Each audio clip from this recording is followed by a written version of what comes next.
आज हम आपको अनुरणन के बारे में बता रहे हैं कि अनुरणन होता क्या है। हमने इसके पहले आपको बताया था प्रतिध्वनि के बारे में, और इसके बाद आता है अनुरमण। अनुरणन में होता क्या है, जिसको आप लोगों ने सुना है वाइब्रेशन, कंपन। कंपन का उल्टा क्या है, रिवाइब्रेशन। ठीक है, रिवाइब्रेशन होता है। तो रिवाइब्रेशन को ही हम क्या कहते हैं, अनुरणन कहते हैं। यानी कंपन का उल्टा होता है। कंपन का उल्टा, इसका मतलब क्या है, जैसे हम सभी अक्सर बंद कमरे में गाना पसंद करते हैं। बहुत से लोग होते हैं, शर्मीले लोग, वे बंद कमरे में गाना पसंद करते हैं। अगर ध्वनि किसी बंद कमरे में, बंद हॉल में होती है, तो वो ध्वनि क्या होती है, कुछ समय तक रहती है। बोला जाए, कुछ समय तक कमरे में ध्वनियां जो होती हैं वो उपस्थित रहती हैं, लेकिन धीरे धीरे क्या होता है, वह ध्वनि शांत होती है। शांत होने का मतलब क्या होता है, ध्वनि निकलना, यानी ध्वनि को सुनाई देना बंद हो जाता है, यानी उनका अस्थायित्व जो है वो समाप्त हो जाता है। तो रिवाइब्रेशन वो है जो कि किसी बंद कमरे में ध्वनियों को बोलने से ध्वनि कुछ समय तक रहती है, इसके पश्चात धीरे धीरे वो क्या होती हैं, उनका अस्थायित्व समाप्त होने लगता है और वे शांत होने लगती हैं। यानी इसका अर्थ क्या हुआ, इसका अर्थ होता है कि उनका परावर्तन जो होता है वो क्या होता है, धीरे धीरे होता है। यदि ध्वनि एक माध्यम से निकलती है, निकलने के पश्चात वह उस हाल से, हाल की दीवारों से, जिससे भी हो वह टकराती हैं, टक्कर के पश्चात वे क्या करती हैं, परावर्तित हो जाती हैं। तो परावर्तित होने के लिए कुछ समय लगता है, अर्थात ध्वनियां क्या होती हैं, कुछ अस्थायित्व बनी रहती हैं। तो ध्वनियों के अस्थायित्व बने रहने के कारण से ध्वनि क्या होती है, धीरे धीरे रिवाइब्रेशन होता है उनका, और वे परावर्तन के कारण से बाहर की ओर निकल जाती हैं। इसी को हम क्या कहते हैं, अनुरणन कहते हैं या रिवाइब्रेशन कहते हैं। यह अक्सर देखा है मीटिंग हॉल में, बड़ा सा मीटिंग हॉल होता है, उस मीटिंग हॉल में ये रिवाइब्रेशन की क्रियाएं होती हैं। उसके लिए किया जाता है, प्लास्टर को खुरदुरा कर दिया जाता है। वहां पर फाइबर की जो एक दीवार लगा देते हैं, फाइबर को लगा दिया जाता है, जिससे कि वो जल्दी से उस ध्वनि को बाहर निकाल देता है। तो ये क्या किया जाता है, इसके लिए हम करते क्या है, दीवारों, यानी यहाँ जैसे कोई ये है, एक हाल है, इस हाल में हम बोल रहे हैं, तो बोलने पर क्या हो रहा है, ध्वनि सबको सुनाई दे रही है, लेकिन इसी को पूरा बंद कर दिया जाए, कहीं से कोई आवाज निकलने ना पावे। तो क्या करेंगे, अगर ये बंद होता है तो आवाज जो होती है रिवर्स होती है। आप हम बोलते हैं, उसके बाद थोड़ी देर के बाद वो हमको पुनः सुनाई देने लगती है। तो होता क्या है कि ये जब हम बोलते हैं तो बोलने के पश्चात ये ध्वनि इसी हाल के अंदर में गूंजने लगती है। तो जितनी देर ये गूंजती है, यानी गूंजने में जो समय का लगता है, उस समय के पश्चात वो क्या होती है, धीरे धीरे परावर्तित होती है। तो जब उसके परावर्तित होने में लगे समय के कारण से उसकी जो ध्वनि की अस्थायित्व है वो समाप्त होने लगती है। तो इसी क्रिया को हम क्या कहते हैं, अनुरणन कहते हैं। तो इसके उपाय क्या हैं? इसके उपाय होते हैं, हमने बताया कि प्लास्टर को खुरदुरा किया जाता है। देखा होगा कि जब आप किसी बड़े हॉल में जाते हैं तो उस हॉल में प्लास्टर जो होता है खुरदुरा होता है, उस पर पेंट किया जाता है, और लेकिन वो खुरदुरा तल ही रहता है। अगर तल खुरदुरा है तो उससे क्या होता है, परावर्तन बड़ी आसानी से होता है। उसके कारण से जो ध्वनि होती है वो क्या करती है, वो जल्दी से बाहर की ओर निकल जाती है। यानी परावर्तन का मतलब कल हमने आपको बताया था कि उसी माध्यम में, जिस माध्यम से चलती है उसी माध्यम से वो वापस लौट जाती हैं। तो इसी घटना को हम क्या कहते हैं, परावर्तन की घटना कहते हैं। तो ऐसे ही ध्वनि का परावर्तन होता है। तो इसके लिए अभी हमने बताया कि क्या करते हैं, प्लास्टर जो हाल होता है, हाल की दीवारों को का प्लास्टर जो होता है खुरदुरा कर दिया जाता है। दूसरा होता है यहाँ पर फाइबर की प्लेटें लगा दी जाती हैं। तो इससे क्या होता है, अनुरणन की क्रियाएं जल्दी होती हैं और ध्वनि का अस्थायित्व समाप्त हो जाता है, और इसके कारण से ध्वनियां क्या होती हैं, जल्दी समाप्त हो जाती हैं। इसी प्रकार से इनमें और होता है कि इसके लिए हम पर्दा लगा देते हैं।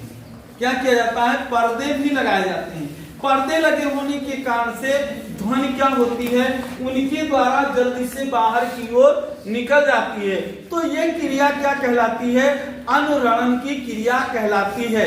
अनुरणन की क्रिया क्या होती है, अनुरणन की क्रियाएं वो होती हैं, या रिवाइब्रेशन वो होता है जहां पर किसी बंद हाल के अंदर ध्वनि का अस्थायित्व बना रहे और उसके पश्चात उनका परावर्तन धीरे धीरे होता रहता है। तो इसके कारण से ध्वनि जो होती है वो मंद पड़ जाती है। इसी क्रिया को हम क्या कहते हैं, अनुरणन कहते हैं। Note this. अनुरणन के बाद आता है ध्वनि के बहुल परावर्तन का उपयोग। ये ध्वनि के बहुल परावर्तन का उपयोग कैसे किया जाता है, इसके लिए तीन स्थितियां होती हैं। तीन स्थितियां होती हैं। तीन स्थितियों में ध्वनि के बहुल परावर्तन का उपयोग होता है। पहली स्थिति होती है चिकित्सा क्षेत्र में। चिकित्सा क्षेत्र में पहला उपयोग किया गया है। होता क्या है, डॉक्टर देखा होगा एक यंत्र का प्रयोग करते हैं, कान में लगाएंगे, एक ऐसे रहता है और उसको आपके हृदय स्थल तक, ठीक है, हृदय स्थल तक की जांच करते हैं, जिसे साधारण भाषा में आला कहा जाता है। ठीक है, आला का नाम जो है क्या है, इसी को कहा जाता है स्टेथोस्कोप। स्टेथोस्कोप उसका नाम है। और इसके द्वारा डॉक्टर क्या करते हैं, हमारे हृदय के अंदर, फेफड़ों के अंदर होने वाली कंपन को ज्ञात करते हैं। हम बीमार होते हैं तो सबसे पहले डॉक्टर क्या करता है, उसी स्टेथोस्कोप का उपयोग करके हमारे हृदय की धड़कन को गिनता, जानता है, उसी को वो लगाता है। उसी के द्वारा वो हमारे शरीर के अंदर विकार जो है वो ज्ञात करता है कि हमारे शरीर में इस प्रकार का विकार हो गया है, यानी हमारे हृदय के स्पंदन को वो ज्ञात करता है। तो होता क्या है, जब हृदय जो है धड़कता है, ठीक है, हृदय के अंदर स्पंदन होता है, तो वो स्पंदन क्या होता है, परावर्तन के कारण से होता है। यानी जाएगा नीचे की ओर, नीचे से ऊपर की ओर, नीचे से ऊपर की ओर, ऊपर से नीचे, नीचे से ऊपर, ये क्रियाएं क्या होती हैं? स्पंदित होती हैं। स्पंदित होने के कारण से वो जो स्कोप है उसको वो ज्ञात करता है, उसी पर वो स्पंदन को पढ़ लेता है। तो पहला हो गया चिकित्सा क्षेत्र। दूसरा, आपने देखा होगा शादी विवाह में अक्सर जब अब तो चला है प्रचलन क्या, एक है डीजे का, और पहले होता क्या था, पहले ब्रास बैंड होता था जिसको एक बांसुरी की तरीके से होता था, वो लंबी सी होती थी, उसके आगे वो शंक्वाकार बना होता था इस तरीके से।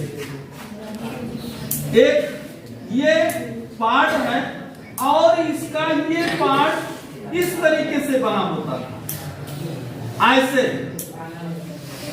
तो यहां से कोई व्यक्ति ध्वनि को, अपनी वायु को फूंकता था, उसके द्वारा तमाम प्रकार की ध्वनियां उत्पन्न होती थी।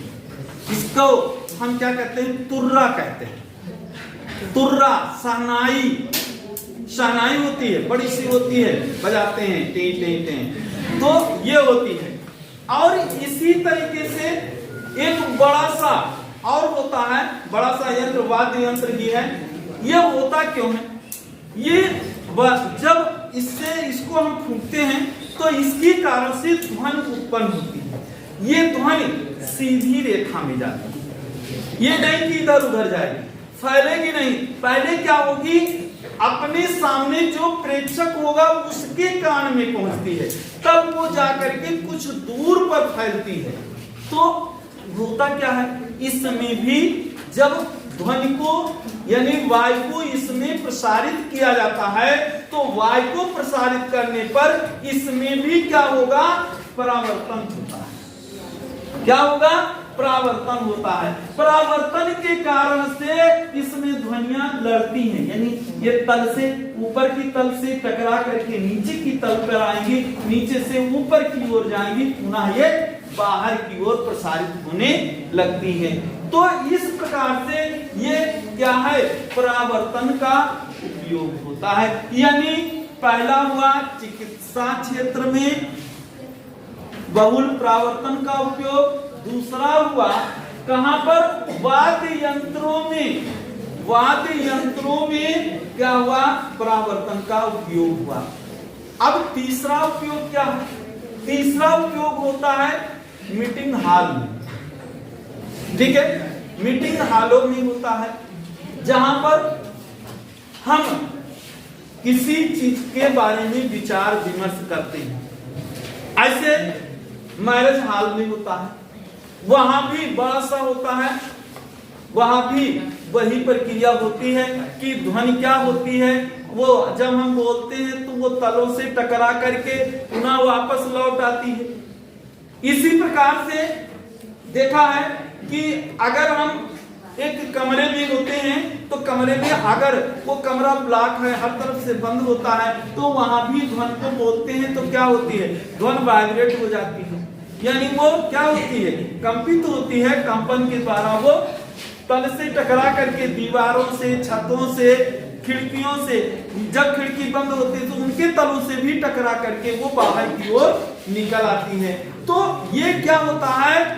इसी को हम क्या कहते हैं? बहुल परावर्तन। ध्वनियों का बहुल परावर्तन होता है। तो तीन प्रकार के उपयोग हैं। पहला उपयोग चिकित्सा क्षेत्र में।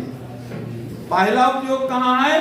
चिकित्सा क्षेत्र में, जिसमें डॉक्टर जो होते हैं वे एक यंत्र स्कोप का उपयोग करके वे हमारे हृदय के स्पंदन को ज्ञात करते हैं या फेफड़े के स्पंदन को ज्ञात करते हैं। तो ये उपयोग ये हो गया। दूसरा उपयोग क्या होता है?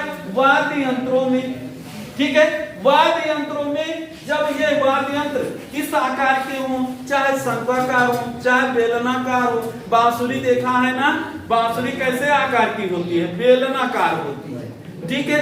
आगे का पार्ट ऐसे रहेगा लेकिन पीछे का पार्ट इस तरीके से रहेगा। तो ये क्या है, ये भाग बेलनाकार हुआ, आगे का भाग ऐसे है। तो उस पर जब हम वायका को फूंकते हैं यानी वायु की धारा उस पर प्रवाहित की जाती है तो उसके द्वारा तमाम ध्वनियां उत्पन्न होती हैं। इसी प्रकार से मीटिंग हॉल के अंदर है, मीटिंग हॉल हो, कंसर्न कार्यालय हो, यहाँ पर भी होता है। वहां पर देखा है कि मीटिंग हॉल, जो जितने भी मीटिंग हॉल बनाए जाते हैं उनकी छतें वक्राकार होती, इस आकार की होती, ऐसे बनाई जाएंगी। ये क्या है, एक हॉल है तो हॉल यहाँ पर क्या है, ऐसे लेंटर पड़ता है। लेकिन मीटिंग हॉलों में जो होता है वो वक्राकार होती है, इस तरीके से, इस तरीके से बनाई जाती है। अक्सर की छत जो होती है वो इस रूप में बनाई जाती है क्योंकि यहाँ पर बैठे हुए जो लोग हैं वो अगर बोलते हैं तो ये आवाज जो होती है छतों से, दीवारों से, ठीक है, इधर से सब जगह से टकराती है। टक्कर हो करके ये ध्वनियां क्या होती है, बड़ा सा होता है।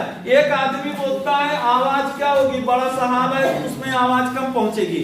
लेकिन जब ये इस तरीके से होगा तो आवाज जो होगी वो यहाँ से टकरा करके यहाँ बैठे व्यक्ति पर भी पहुंच सकेगी। तो ये क्या हुआ, इसका मतलब ध्वनि का परावर्तन होता है। तो ध्वनि का परावर्तन होने के कारण से हमको जो भी कोई व्यक्ति बैठा है, नेता बैठा है या कोई जो वैज्ञानिक है या कोई दार्शनिक बैठा है या कोई ज्योतिषी बैठा है या कोई कथावाचक बैठा है, तो वो जो भी बात, जो भी वाणी, जो भी ध्वनि, जो भी स्वर निकालता है वो सभी स्वर क्या होते हैं, सब तक पहुंचते हैं, सभी तक पहुंच जाते हैं। तो ये क्या होता है, इनका उपयोग होता है। Note this.